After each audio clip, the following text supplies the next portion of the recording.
Hey guys, I thought I might just check in here once again just because I found out a way how I would love to talk with you about a couple of things. So what I'm showing you here is the app Calm, which is an absolute amazing app. What I just quickly wanted to show you or even tell you and talk to you about is actually the choice of happiness.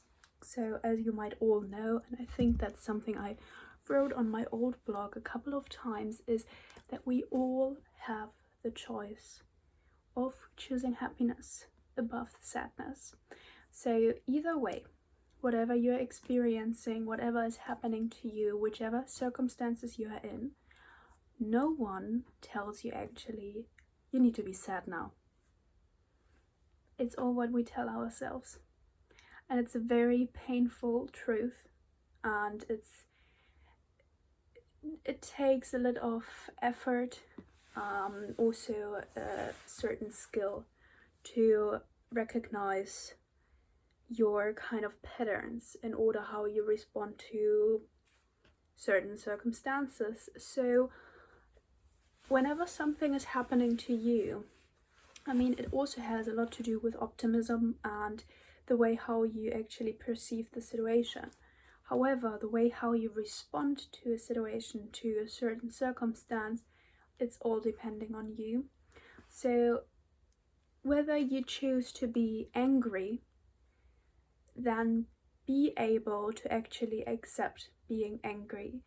Try to sit down with yourself, try to get through that emotion and let the emotion come in. That's fine. However, what you make out of the emotion afterwards, that's completely up to you. So there's also the issue that a lot of people actually ask me about whenever I gave them the tip that you are actually strong enough to choose to be happy instead of sad, is that they said, yeah, but sometimes I experience something and within that moment, I do not have the ability to just sit through that emotion. For example, if you are driving and something horrible happens in front of your eyes, you do not have the time during driving to just, close your eyes and just say like, okay, I need my 10 minutes to let this emotion pass. You do not have that. Or the same if at work, something happens at work, you need to still function. You need to do and you need to follow your responsibilities. I am pretty much aware of those kind of circumstances. No, don't worry, I live a life as well. And I used to be busy as well. I know that kind of situation. However, once you realize that you have actually the power within even moments such as that to still feel happiness, it's unbelievable. So in order to do so, there are different tools that you can make use already ahead. So in order not to prevent feeling sad, but to be more aware what kind of emotional response you actually have towards a certain circumstance. So one part is practicing gratefulness. That's a huge impact. It has an impact because as more as you practice mindfulness, the more optimism will be within your day and within your natural way of reacting towards things. And also the way how you perceive and your attitude will automatically be way more positive. So practicing gratefulness is actually a way of strengthening your optimism and seeing the good things in maybe also not so good situations, but it will make you stronger and it will make you feel a longer lasting happy mood, I would say. Then another big part is love and accept yourself. In moments such as we are experiencing now, it requires us to be very gentle to ourselves, because if we now still even are harsh on ourselves, we're trying to do our best. That's like what I always tell myself. And try to find the connection with yourself. Like, how would you tell a friend, how would you respond to a friend when he or she says and comes to you, you know what, I'm not feeling well today, I feel very stressed. You wouldn't go like, okay, yeah, but shut up, I don't want to hear it. You wouldn't do that to a friend, right? You would be kind and you would just say, you know what, just take a minute, sit down, I will make you a cup of tea. That would be a friendly response. So why do we not respond friendly to ourselves? that was a very big question of mine, and I think it's the circumstances that we actually grew up in. We did not learn how to be kind to ourselves. So yeah, I think once you realize that the way how you treat yourself is very essential to the kind of relationship that you have with yourself, and then also has an effect on how much you actually believe in yourself and how much love and kindness you honor towards yourself. Because as more as you actually accept yourself, the more you honor yourself and the more you're kinder with yourself. That's what I would say. Then another big part is, in order to become more happy or to be able to choose happiness over sadness, is actually letting go. Letting go of past experiences and past pain. I know that we tend to hold on to the negative emotions that we feel. Everybody knows that. We remember the bad moments way better than the good moments.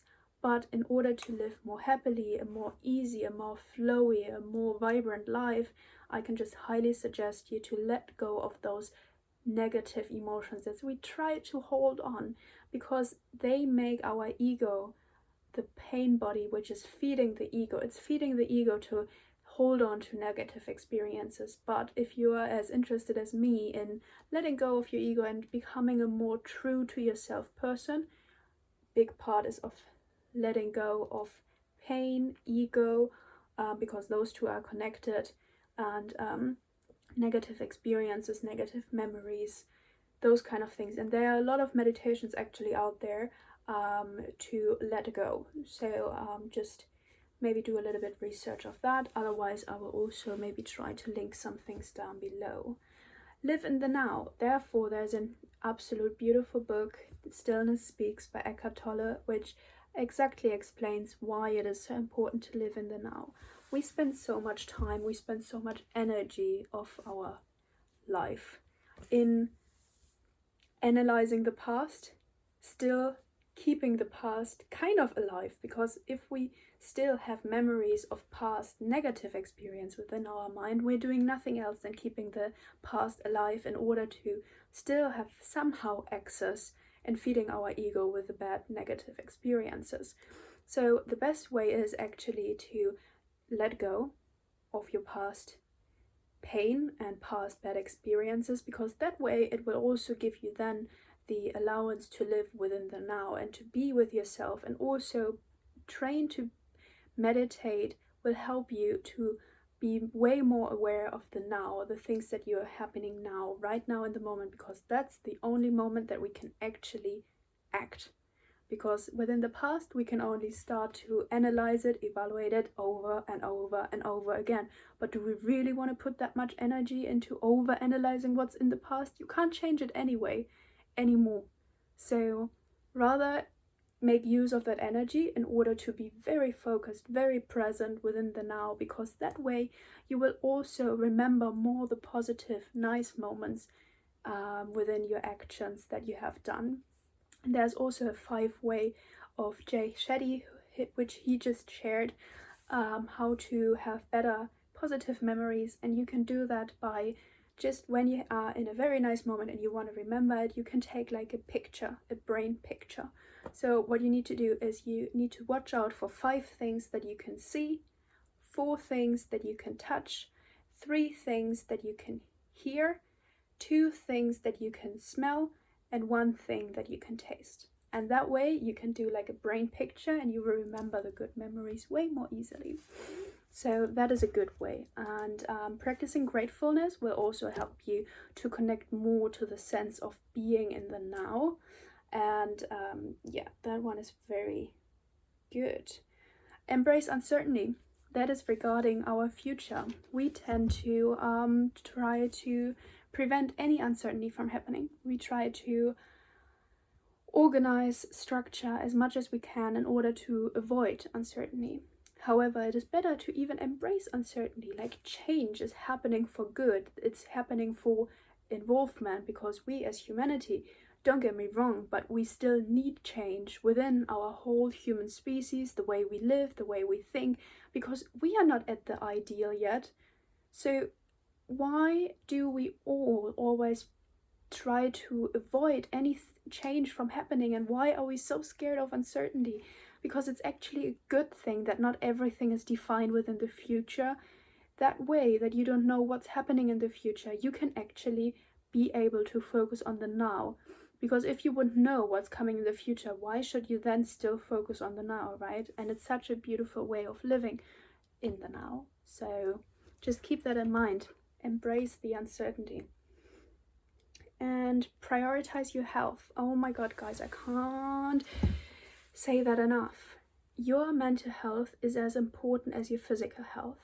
In the past, and we are still, like, within talking about mental health, it is such a taboo topic, and I really do not like it. It makes me feel uncomfortable talking about mental health and that I'm struggling with mental health.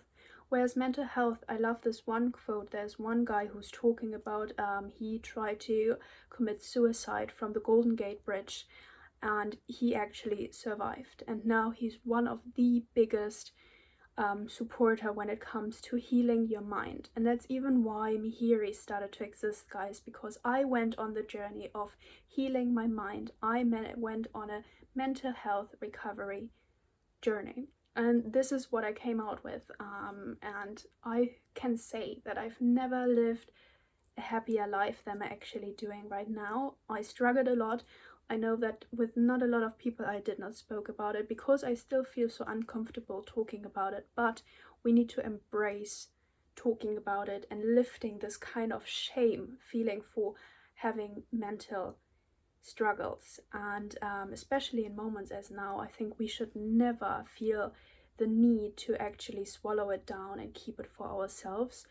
And yeah, so just, yeah, prioritize your health, but not only your physical health, because also in the times right now, a lot of people actually focus on the physical health because it is kind of more obvious right now that we are affected physically from this virus. However, I still believe, and I also struggle myself mentally with this kind of situation that we are in, way more. I think that it's like collectively sane, more people will struggle mentally with this situation that we are facing than physically. That's what I highly believe in, and that's also why we should not forget to talk about our mental health and embrace talking about mental health issues that we have.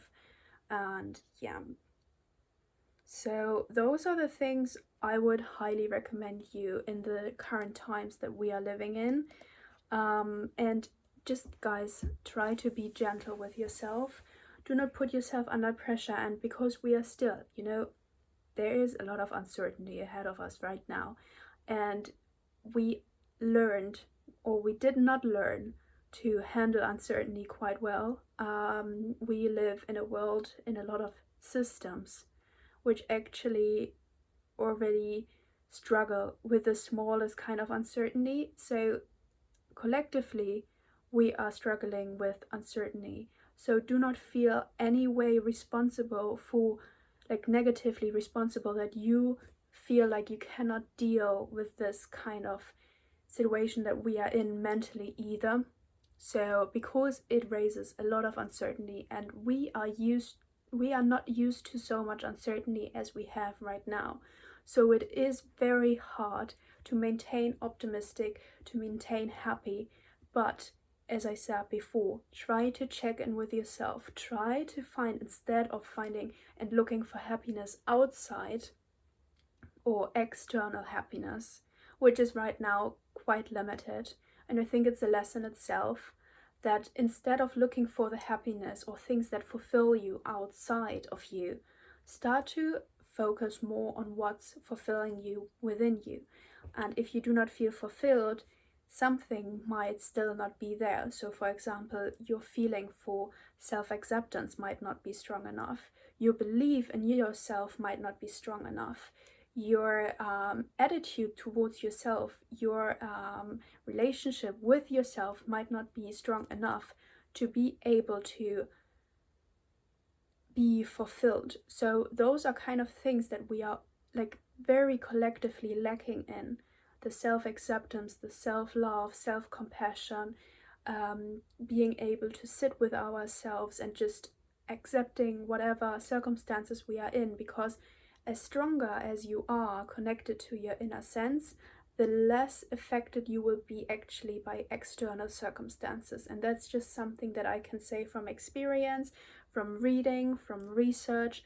It's all proven that as stronger as we are within ourselves, and that is including our relationship with ourselves, and the more self-esteem we have, the more self-awareness we have, the less depending we are on the current circumstances that we are surrounded with, because the way how we deal and the way how we perceive the different things that are going on around us will be way less stressful. So yeah, I think this is a very big lesson that we learn currently, and I hope this inspired you at least in a certain amount. There will be more series like this.